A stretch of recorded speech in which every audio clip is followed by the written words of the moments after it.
Good morning and welcome to the Unitarian Universalist Fellowship of Pottstown. I'm John Breeze, lay leader for the day. A little bit fuzzy on my head for a variety of reasons, so bear with me as I try to navigate through the service. We are a spiritually free group of people. We believe in love and acceptance of each other. We have no creed to which you must allot yourself. We welcome you no matter why you're here, what you're seeking out of religion, whether you're gay, straight, black, white, purple, Christian, Jewish, Hindu, we don't really care. We're happy you're here. Hope you will share in our beliefs. And our services will, if you look at our monthly directory, our services vary each week. They are quite diverse. And I think they are instructive.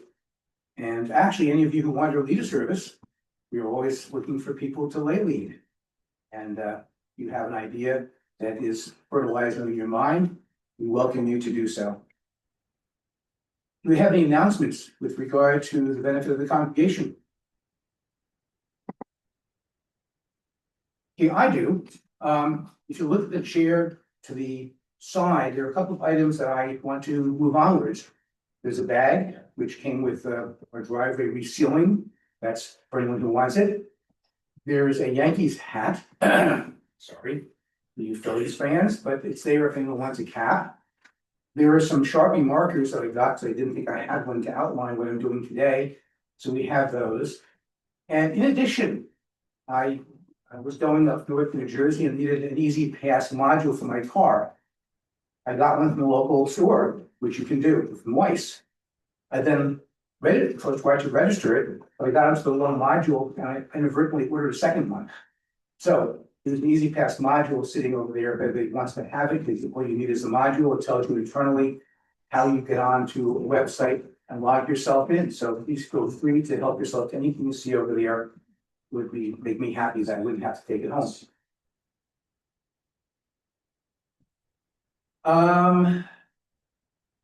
Chalice lighting. If somebody oblige me and do the chalice lighting while I try to read. Anybody willing to do that? Nobody wants to do that. Oh, thank you, Cliff. So good to get a person. The chalice lighting is 439.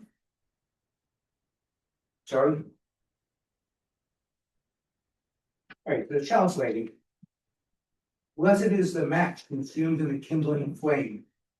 Blessed is the flame that burns in the heart's secret places. Blessed is the heart with the strength to stop its beating for honor's sake. Blessed is the match that is consumed by the kindling flame. Those who are new, the chalice is one of our rare symbols of kind of the eternal flame of life, if you will, the eternal circle.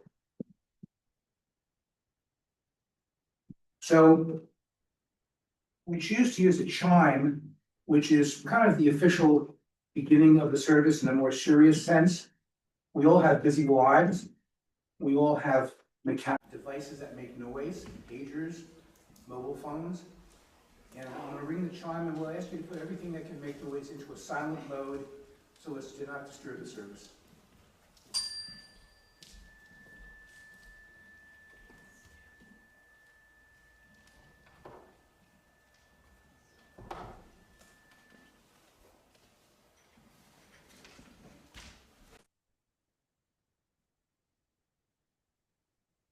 Okay, so the opening words are 439. You're all going to help me with this one because this is a responsive reading. So if you open your hymnal to back, opening word, it's 439 in the gray hymnal. I'll do the words that are in regular print and the italics will be for all of you. So we gather in reverence. We gather in reverence before the wonder of life. The wonder of being together, so close, yet so apart. Each listening, each trying to speak. We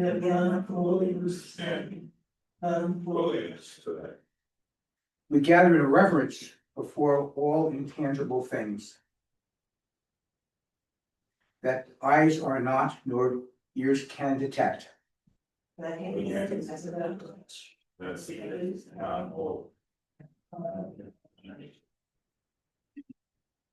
Okay, so the story for all ages. I was gonna do this myself. If we have anyone who's interested, who's young, who wants to come up here.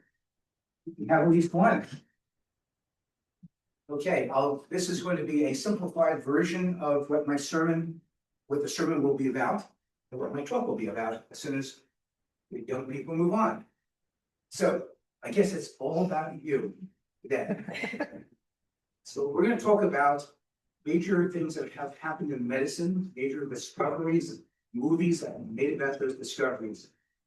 The one thing that I'm going to talk to people about before Reverend Cheryl talks is about what's called a blue baby. You ever hear of a blue baby? It's literally a child who is born who has a problem with the circulation in around the heart in terms of where the blood's going and coming from. And what happens is blood can't get enough oxygen. If you look at your hands are pink. If you look at the veins, which I have in the back of my hands, they're blue. So blood that has good stuff like oxygen is red. Blood that does not have oxygen is blue. And these poor babies, because of the way their heart and circulation was set up, didn't have enough oxygen. And they literally looked blue, like the chairs they're sitting on right here. What made them even worse is trying to eat. Because what makes babies use a lot of energy is sucking, actually. It's the hardest thing that a baby does. And they would get very, very blue. And they didn't live very long, unfortunately, because you can't live if you don't have oxygen. So I'm going to be talking to the people here before Reverend Cheryl has her sermon about a very, very fancy word called the tetralogy of Fallot. And I'm going to talk a little bit about how a discovery was made surgically to help these kids live longer and live almost normal lives. So you can ask friends if you've ever heard about the blue baby syndrome and see if they know what you're talking about. Okay? And that's all I got. Thank you.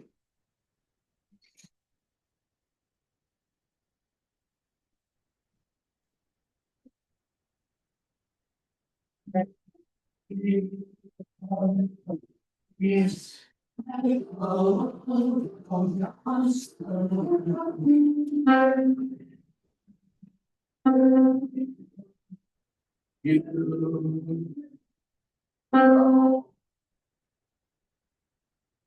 So if you look at the order of service, I was going to actually divide my readings up into three, which was basically stealing some of Reverend Cheryl's thunders. I didn't really look very carefully at what she was going to be talking about, but this will be talking about one of the 3 or 4 movies. This one in particular is called Something That the Lord Had Made. And I'm going to be talking about what's called the tetralogy of Fallot, named after Etienne Fallot, who through whatever mechanism of clinical medicine in 1888 figured out that there's something really wrong with these kids who were blue. They had a whole host of problems with regard to the structure of their heart and great vessels, as we call them, the aorta, the vena cava that come into and out of the heart. The things were really messed up. And these babies were basically blue. So this is a story with 3 actors. And I'm actually going to reverse my story a little bit because it really starts before the main event. So there are 3 people involved here. There was Alfred Blalock, who was a surgeon, general surgeon, because cardiac surgery had not been invented yet. We're talking about the late 1920s, 1930s. There was a very skillful cardiologist, Helen Taussig, who became a pediatric cardiologist because that had not been invented yet. And a man of color, Vivien Thomas, who probably contributed the most to the whole process of the repair that in my day was called the Blalock-Taussig repair or shunt. Because of the mores of the time in the mid to late 70s, a man of color was not privileged enough to have his name associated with the repair. It is now, as you may notice, called the Blalock-Taussig shunt or repair, and Vivien Thomas now has his rightful place in medical history. So what happened is that Alfred Blalock was a very demanding surgeon, hard to work with, kind of, bossy. But he was having trouble with a lot of his experiments he was doing as a surgeon when he was at Vanderbilt University. So he put an ad in the paper looking for a laboratory assistant. Vivien Thomas, who had aspirations of being a physician, lost all this money, unfortunately, in the stock market crash of 1929. So he applied for it and was given the job. And within days, Dr. Blalock realized, if you've ever seen the movie, he shows his hands and he says the hands of a carpenter. He very quickly establishes that he has incredible dexterity. So he was put to work keeping track of experiments and very quickly was allowed to work on his own with many of the experiments. Now, what they did is one of their experiments is they were trying to cure hypertension, because this is before we had medications to treat high blood pressure, and they knew it was a bad thing for the brain. President Roosevelt, of course, succumbed to the results of having untreated hypertension, which actually corresponds a little bit to the time when they actually did the major operation.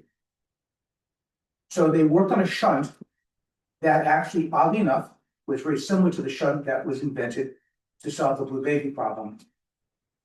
But it didn't work. So he said, okay, heck with that, put that on the back shelf.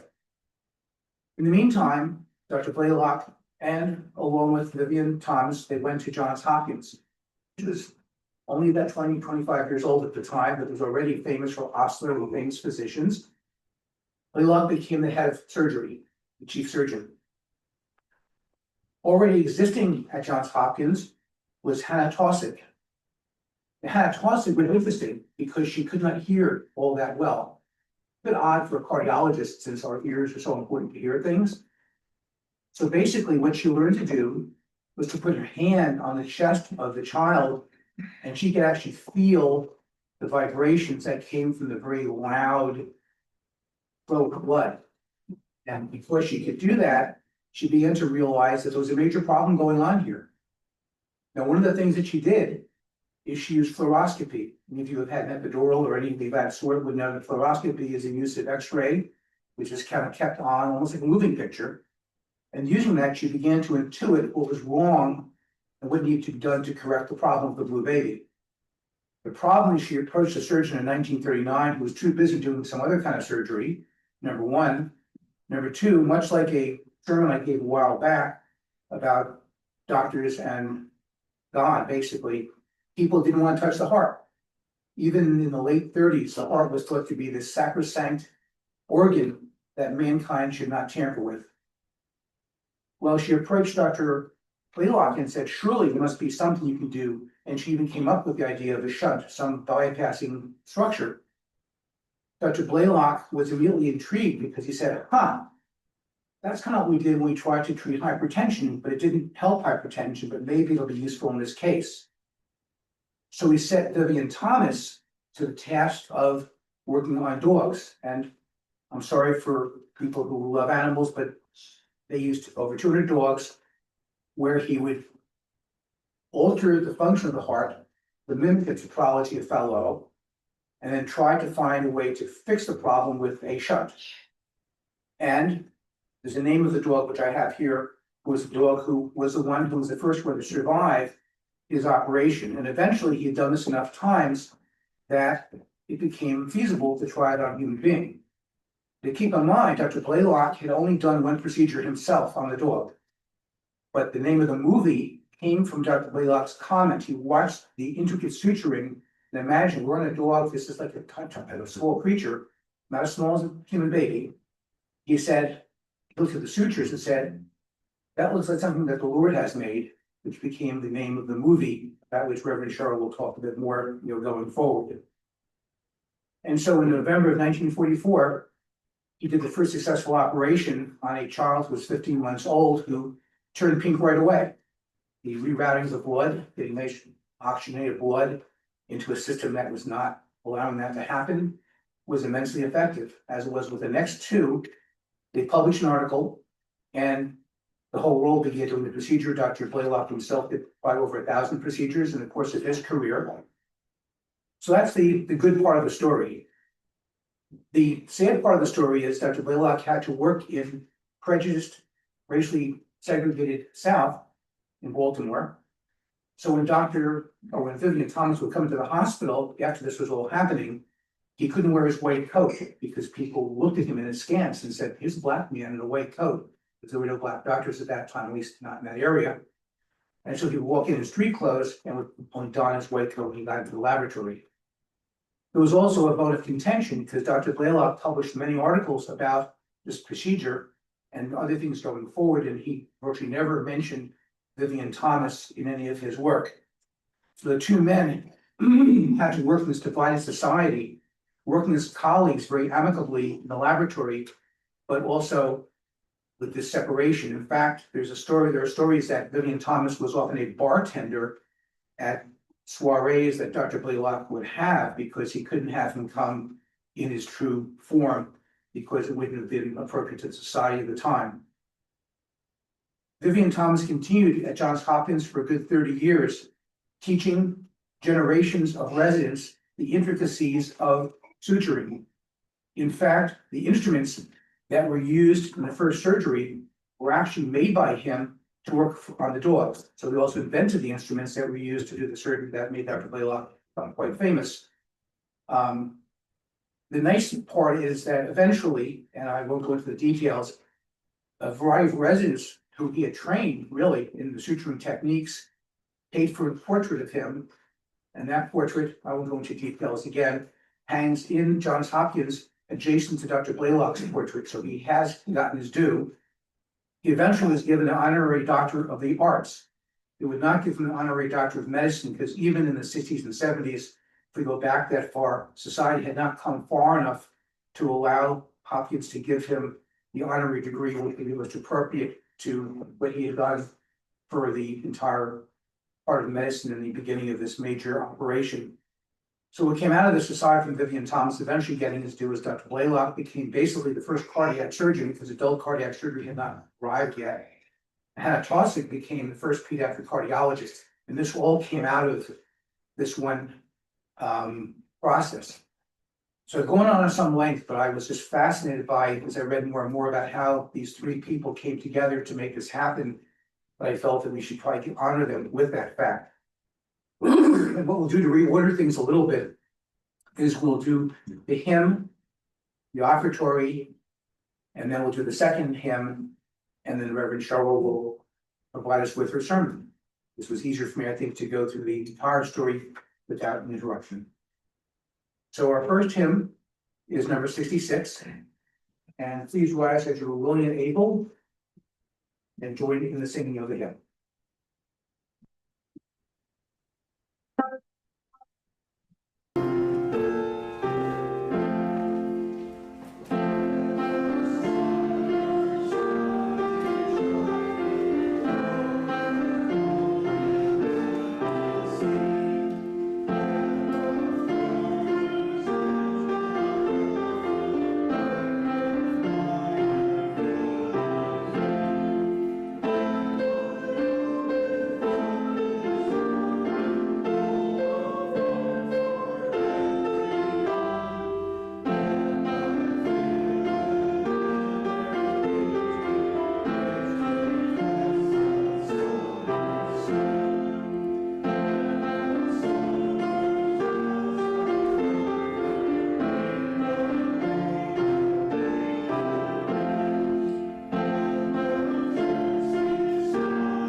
three things that keep us flowing here: time, talent, and treasure. Right now, we're going to ask for treasure, which is a donation to our basket. Those who are here for the first time, we are thrilled with your presence. We do not ask anything from you monetarily. We are thrilled just by the very fact that you joined us today. And one final comment, that I was a bit windy with what I was just saying, but I think it does represent Unitarian Universalism and what we try to achieve here in terms of equity for all people. So thank you for your donations.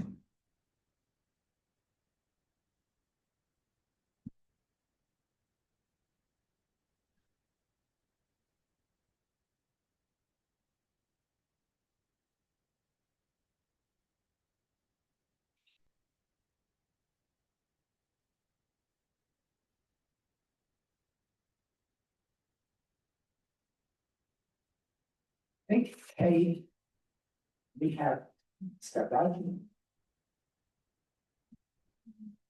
But what we can do is we're adaptable if nothing else. And so we can save the final hymn for a bit later on. And that's fine. So Rev Cheryl Meinschein is a longtime patient, friend, retired Lutheran minister, paralegal, and I don't know what else she does in her spare time, but those are the things that I can think of off the top of my head. She is an inspiring speaker, which is why you will note that after she finishes her sermon, we always have time for congregational discussion, because she tends to be intriguing in what she tells us. And so we'll have her do her sermon first and her talk, which, as she said, she's not quite sure how it got titled, but it is going to be a bit off the topic perhaps. And I'll have her do the sermon first. We'll defer to him until a bit later in the service. So Rev Cheryl, the podium is yours.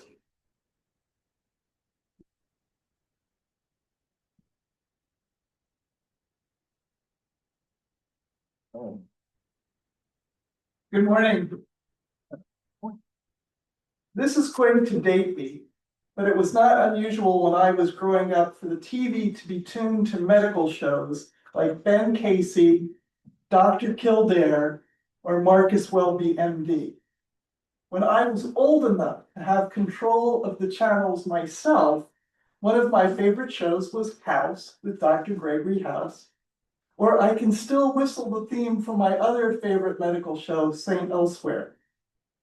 And even though I rarely watch the contemporary medical shows like Grey's Anatomy, Dr. Odyssey, or Pitt, I must admit I am fascinated by shows that routinely find hourly solutions to the mystery medical disease of the week. This morning, we're going to be looking at the lives of a couple of physicians who did extraordinary things and whose lives were made into movies. As I talk about them, think about the qualities that made them so remarkable, what qualities of Unitarianism they embody, and what we ordinary mortals can learn from them. The first physician was Dr. Audrey Elizabeth Evans, who lived from 1925 to 2022. She was born in York, England, and did her initial medical training in England during the early 1950s. She was the only female student in the medical school and flunked out her first year there, which she attributed to the fact that she said she learned by listening rather than by reading. Well, after finishing her degree in 1953, she moved to the US, where she trained in pediatric oncology at Boston Children's Hospital and Johns Hopkins. After she finished training there, she went back to England to practice specialty pediatrics, where she learned that that field was strictly for men. You could be a pediatrician, but it was part of the family practice. If you were going to specialize and teach, those positions were only open to men.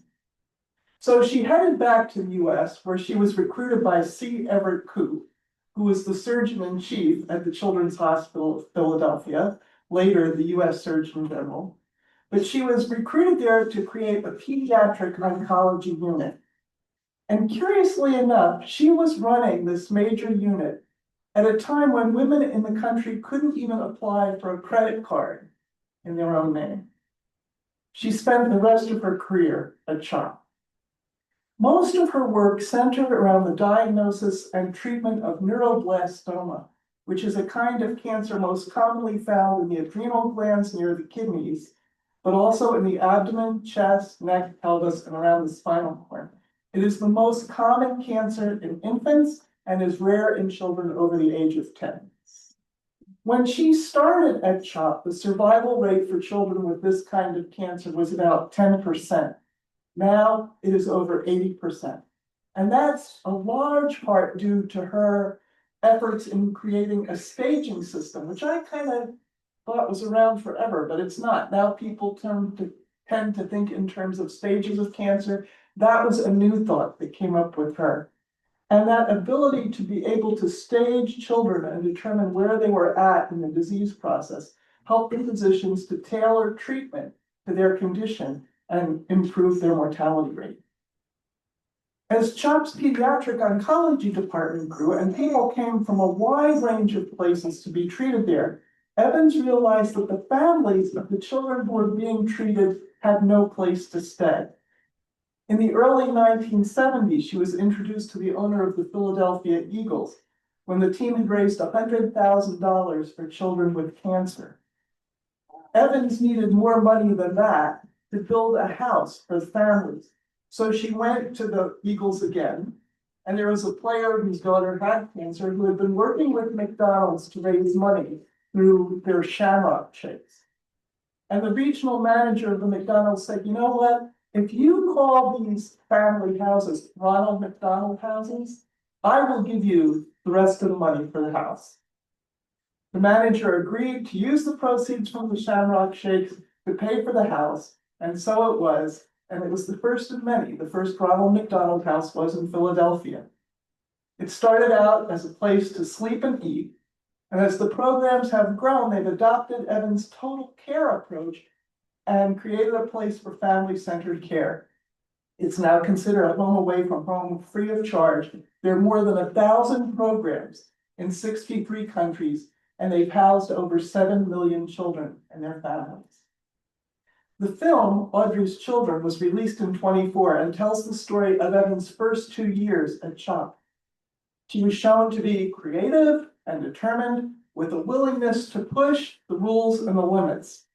And this was shown most clearly when she decided on her own to try a new chemo combination on a young patient without following hospital protocols for trials. She just did it. Although she was suspended, she was reinstated when the treatment showed unexpected positive results. You tell me if that would fly. Yeah. Although the movie doesn't say anything about Evans' faith journey, I was able to discover that she was an active member of an Episcopal church in Philly, and the director of the film stated that Evans believed that God put her on earth to care for children. As a side note, I found an acceptance speech that Evans gave when she received an honorary doctorate when she was 93. And she made this final closing comment. I too am an immigrant who is eternally grateful to this country for giving a young lady doctor opportunities to grow and to serve my fellow man. Opportunities that were no longer available to me at home, and opportunities that should not be denied present day to would-be immigrants either. She was an impressive woman. The second real-life movie doctor you may have heard of, Patch Adams, who describes himself in his own words as a doctor who above all else considers himself an activist for peace, justice, and care for all people. He was born in 1945 and his family was an army officer. He died while the family was stationed in West Germany. Patch was 16 at the time. After his father's death, the family returned to the United States, his mother and brother and himself. And he has stated that upon his return to the US, he encountered racism and segregation among his peers at school, against which he stood up. And this made him a target for bullies. As a result, Adams was unhappy and became actively suicidal. After his third hospitalization in 1 year, he decided, and I quote, "You don't kill yourself, stupid, you make revolution." At this point, he decided to become a doctor. He began medical school without an undergrad degree, which I didn't realize you could do, but apparently at that time you could. In 1971, he got his Doctor of Medicine degree at the Medical College of Virginia. And he was convinced of the powerful connection between a patient's environment and wellness, and believed that the health of an individual cannot be separated from the health of the family, the community, and the world. He also emphasized the importance of laughter in healing. After graduation, he, his wife, and friends developed ideas that eventually led to the formation of something called the Gesundheit Institute. They ran a communal home from 1971 to 84. In 89, the Institute was funded as a not-for-profit and has continued. It's still around. It's based in his rural West Virginia property, and the Institute has been devoted to fundraising. The latest plan is for a 44-bed community hospital building that will offer free holistic care to anyone who wants it, along with a teaching facility that can accommodate 120 staff, all living together in a communal eco-village, as he calls it. These from the movie, Patch Adams, made it possible to build 3 smaller buildings in preparation for the big buildings wanted for the hospital. These are a farmhouse, workshop, and educational building that accommodate the workshops and courses offered by the Institute, intended for people who want to, quote, change society by means of desire, design, and composition, end quote, and includes courses on caring and workshops on clowning. The 1998 film Patch Adams starred Robin Williams as Patch Adams, and it was based on his life and his views on medicine, taking place primarily when he was in medical school. Adams doesn't have a whole lot of good things to say about the movie. He criticized it, saying it gave up an accurate representation of his beliefs in favor of commercial viability. He said that out of all aspects of his life and activism, the film portrayed him merely as a funny doctor. Religiously, Adams, who is still alive, doesn't adhere to traditional organized religion. He identifies as an atheist and a humanist. He believes in the power of love, connection, and service to others as a guiding force in his life and work. He sees the Spirit of God in the love shared between people. The last real-life movie doctors I would like to talk about this morning are the ones John spoke about. And the movie is Something the Lord Made. The doctors are Dr. Alfred Blalock, Vivien Thomas, and Helen Taussig. The movie focuses on the relationship between Blalock and Thomas. Blalock, of course, the white surgeon born in Georgia in 1899, and Thomas, a black carpenter born in Louisiana in 1910. The two met, as John said, when Blalock hired Thomas as an assistant to work with him at Vanderbilt University in Nashville. And it was at Vanderbilt where Blalock was so impressed with Thomas' technical ability, his intelligence, and dexterity that when Johns Hopkins called Blalock about coming to work there, Blalock insisted that Thomas come with him. Life in Baltimore, or Balmer, as the natives call it, I was born there. Racism was more pronounced there than it was in Nashville, which surprised me, because in Nashville, Black doctors were already present and other professionals there were not unusual. At Hopkins, Thomas had to enter the labs by a different door to clock in. He was not eligible for comparable pay to other research assistants, and other medical staff treated him poorly. Once at Hopkins, Dr. Helen Taussig, the chief of the pediatric department, convinced Blalock to do the surgical procedure that John described on blue babies, that condition where the babies have a blue tinge to their skin due to malformations in the heart that prevent their lungs from getting oxygenated blood. Although she played a minor part in the film, Taussig was remarkable in her own right. She was partially deaf in one ear because of an ear infection in childhood. In early adulthood, she was fully deaf. And to compensate for her loss of hearing, she learned to lip read and used hearing aids to communicate with her patients. And what John described of using her hands instead of a stethoscope to feel heartbeat and to detect abnormalities was just amazing to me. She is also known for her work in banning thalidomide, a drug originally prescribed for anxiety and morning sickness, but which was found to cause severe birth defects. She was the first woman to be elected head of the American Heart Association and was the first pediatrician to be elected head of the AMA. In an amazing effort, Blalock, Taussig, and Thomas developed that cardiac shunt that would bypass the blockage in blue baby syndrome and save the infants. As John mentioned, prior to that time, surgeons did not mess with the heart because they thought to do so would just automatically induce death. So it is important to credit the three with the first cardiac surgery and the first pediatric cardiac surgery ever done at all, much less on an infant, where the vessels would be so much smaller. At one point in the movie, Tom makes the comment, it's like trying to operate on a strand of spaghetti, which gives you a sense of how difficult that would have been. Just as amazing as the surgery was Blalock's insistence that Thomas be present in the operating theater to assist. This also was unheard of at the time. What is less amazing is that Thomas did not receive the credit he deserved then because A, he was not a doctor, and B, because he was Black. He went on to become the director of surgical research labs at Hopkins, received an honorary doctorate there in 1976, and had his portrait hung at Hopkins along with other medical luminaries. I also read that there's a portrait of the dog there as well, the first dog to survive. I think Molly was the dog's name, but I wouldn't swear to it. I think it's the only animal portrait at Hopkins. As I reflected on the lives of the individuals in these three movies I chose for today, I was impressed by how they pushed against the boundaries of racism and sexism in their day.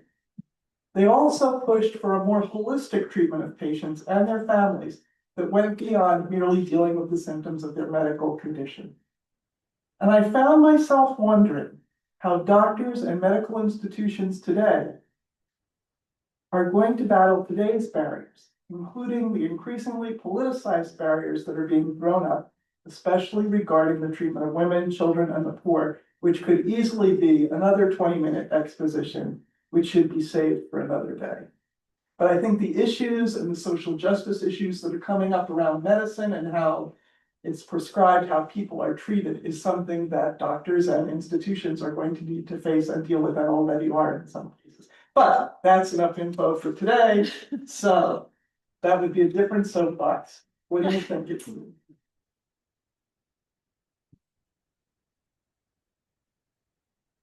If anyone has any thoughts or commentaries, we would welcome you to do that. I will offer a couple of quick comments. One is Patch Adams was very upset with Robin Williams, feeling that he was well paid for his role as Patch Adams and should have given a whole chunk of his pay to the Gesundheit Foundation, which didn't happen. So that was part of commercialism that was mentioned. The second thing is that there's a fellow named Sidney Farber who invented the first viable chemotherapy, I think, in general for acute lymphocytic leukemia. To give you a sense of what it's like to be the pioneer, he kind of knew roughly what drugs he should be using to treat this otherwise fatal leukemia in kids. In my career, I've had three, I think, in my career, of whom two survived, one did not. I'm a physician for those who are new to the fellowship today. But here's a guy who had to invent chemotherapy in a disease where the sufferer was doomed to death.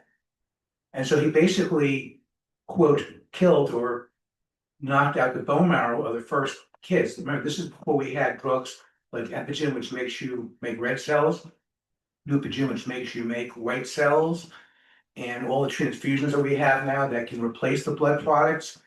So he was basically working at a time when none of these things were available. And he had so much what you were describing about the issue with the female in CHOP, he had to invent what he did. And he had to accept the fact that some of the kids were going to die because they would have no bone marrow left, would succumb to infections or a lack of the essential nutrients in the blood, but was willing to make that stab to begin a whole new process in medicine. And so, as Rev Cheryl said, to be a leader in the field is often to take chances that we don't see so much today, but because everything moves in little inches today. But these people back in the time they were discovering made huge advances and were willing to accept the consequences, which could be mortality.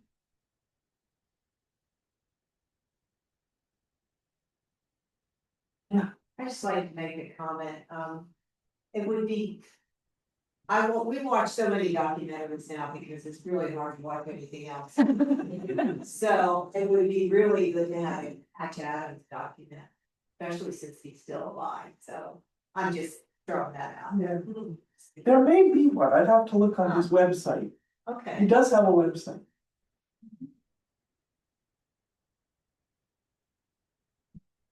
Yeah, I'd like to say something. Hi, Cheryl. Hi, Lisa. Nice to see you.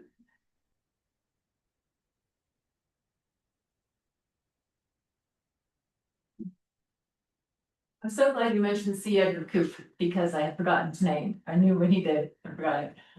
From a Unitarian social standing, I wanted to point out that Edward Coop was invited to be Surgeon General because a number of politicians thought that he would be not pro-choice, that he would definitely be against abortion. And while he himself he did not feel that it was ethically or morally right to put that on other people. And so he never came out against abortion, even though a lot of politicians were thinking that he would do that, and they kind of turned against him.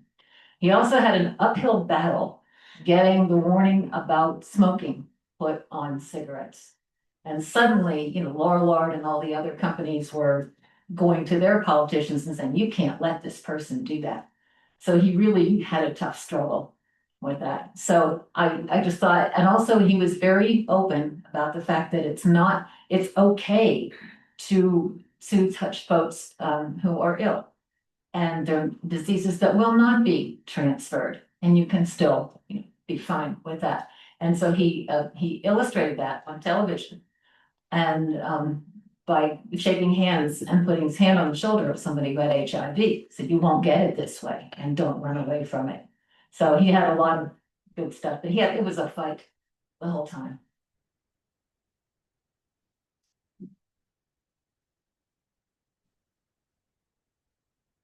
Yeah. I'm Sam, I'm a retired nurse, so I know some of this stuff.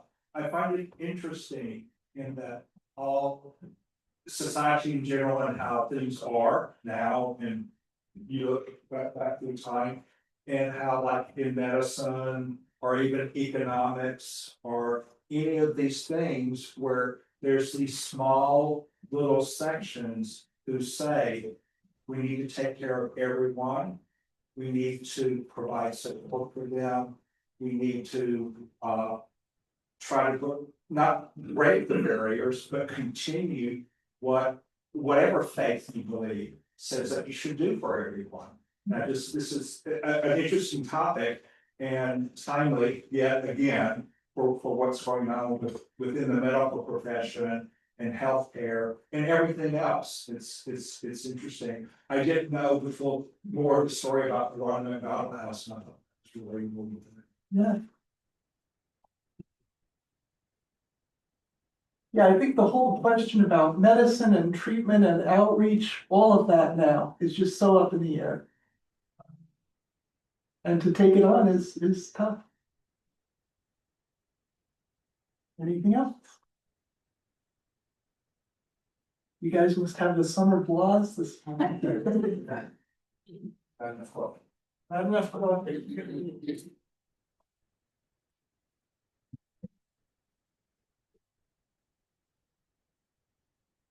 Okay, so as promised, we'll do our final, and it's gonna be something that Reverend Cheryl knows from her heritage.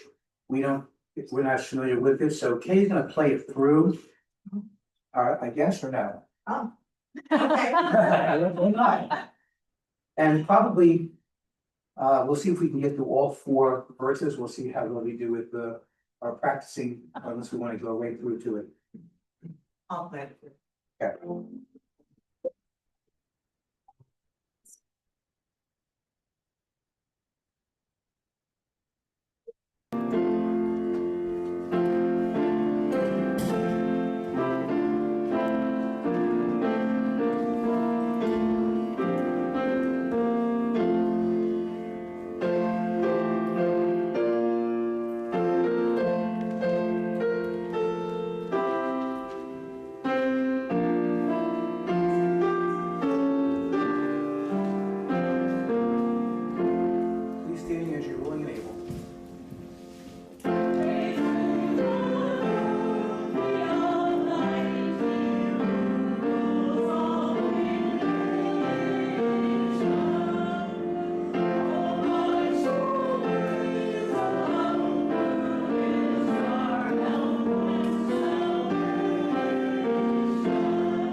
Okay, it's now that time in our service. Chalice, if you would look in your order of service, we have our normal chalice extinguishing words.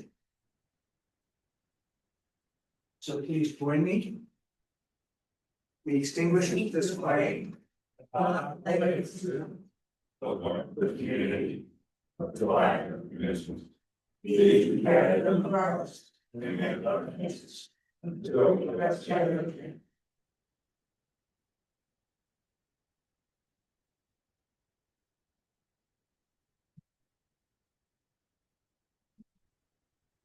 And one final reading, which will be our benediction. And these are the words of Laura Lynn Bellamy, 692. If here you have found freedom, get with you into the world. If you have found comfort, go and share it with others. If you have dreamed dreams, help one another, that they may come true. If you have known love, give some back to the bruised and hurting world. Go in peace. Thank you all for being here. And we now have time for coffee and conversation in the social hall.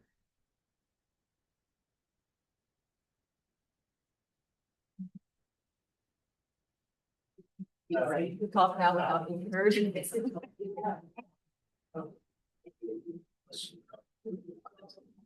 man. Mike, right?